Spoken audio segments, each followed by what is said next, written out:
Hey there, Fiesta ST with an X47 turbo. A few people requested some runs for third gear, pull to redline, so I'm going to do that and also try to get a 5 to 80 mile an hour pull. So here we go, we're in third gear, 2500 RPM.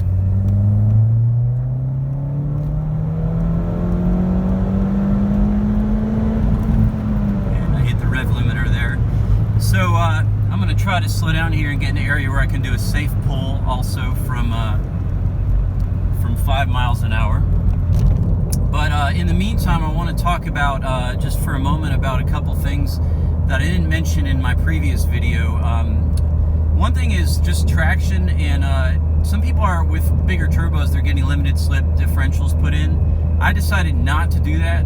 And the reason for that is that, well, first of all, it's about $1,000 if you want to get it, you know, to buy it and get it installed. A little more maybe, depending on which kind you get. That's not something I want to install myself. So the deal is, even if you had a car that was stock turbo but had a tune, you're still going to have tons of traction issues. The bottom line is this car with this level of power, when we're talking about getting close to 300 or maybe a little bit over 300 horsepower, the bottom line is it needs all-wheel drive.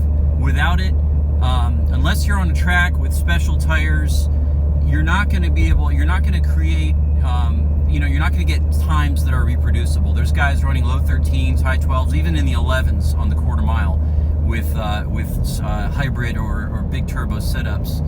But to do that, you've got to have conditions that really aren't reproducible on the street. And I would say too, that's not something you're going to do on the street. I don't track my car. I don't you know, take it to the drag. None of that stuff's interesting to me, so I'm not going to be spending the money to do that. Even if I actually have ridden in a car with almost the same turbo as this. It's an X47R, which has got a little more power, maybe 10 or 15 horses, with the limited slip installed.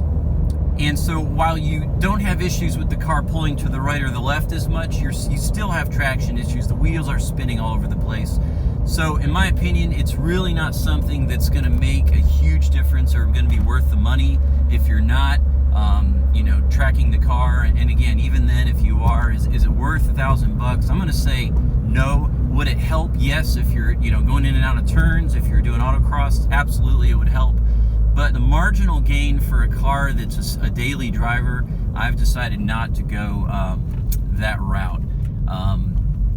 And really, you know, if you've got, even again, if you've got a stock turbo with a tune and bolt-ons, your problem is that the torque there's so much torque in this car that that you know, it does, with or without traction, with or without LSD, you're going to have issues.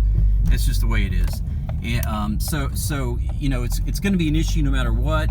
How do you solve it? My thought, you know, there's two things that people are doing. One is you can have the Cobb traction control dialed in, and I'm going to pull over here so I can get a 5 mile an hour run for you guys. And then the other is, and I played with that for a while, had it, you know, tuned to where I was just barely getting any wheels slip.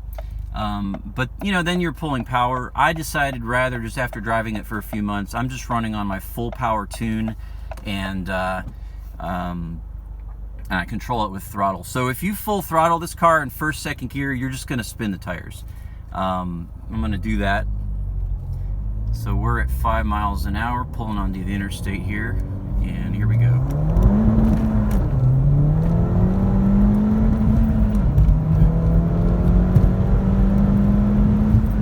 So you can see there, first and second gear, you're just slipping tires. The way I prefer to control it, if I was trying to have fun in an on-ramp or in a, you know, back road in Mexico somewhere, you know, and trying to pull on a V8 car or just, you know, have some fun, I would control it with throttle. I found by giving it maybe 80-90% of the throttle, you get almost 100% traction. Final thought with this with this video I want to talk about was the 300 power mark for the Fiesta ST is kind of the magic place that people tend to talk about. And I want to just, you know, I've thought about that. There's guys that are doing 375 or more than that. Really, for a daily driver, unless you're trying to build a track monster, You know, really for a daily driver, I feel like 300 is about the perfect place. This car dynoed 298 and 323, I think, foot-pounds of torque a couple weeks ago, about a month ago actually. And that's a great place to be. When you get more than that, the question is the power usable? Right now, 300 horsepower, as I talked about in a previous video, really you can't use that power a whole lot on the street. Again, second gear, you floor it, you're just burning your tires up. So to really go beyond 300, you're getting in a place that you know, you're just eating through tires, you're starting to put too much strain on the transmission, and so I feel like 300 is about a perfect place with this car. Even right now on my 93 tune, I'm around 270, is pretty healthy. I run the race gas tune, and I'll do another video on that soon when I want to have extra fun. But really, for the most part, daily driver, 270 horsepower is a great place to be. I'm going to do fourth gear pull here, not too much. Again, I don't want to break too many laws here. So there you have it. Got you a third gear pull at the beginning, got a 5 to 80 mile an hour pull kind of in the middle. Talked about LSD, traction. Love to hear your comments. If anyone has questions, I'd love to try to help out. And let me say this one other thing in closing.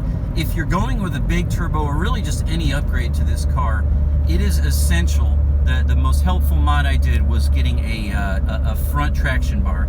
Pierce Motorsports sells a 2, 4, and 6 piece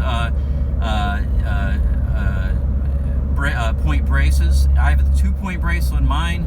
I've got friends with a 6-point brace, and I think it does a better job. But what it does is it just ties the car together better, and it's a great mod. I noticed immediately that my traction in wheel spin was drastically improved when I put that bar on the car. So that is a must. It's, you know, 120 bucks if I remember, and you know, goes on in 20-30 minutes. So get the traction bar, Pierce Motorsports 2, 4, or 6-point, and that will help tremendously with traction. All right, hope you enjoyed the video, and appreciate you watching.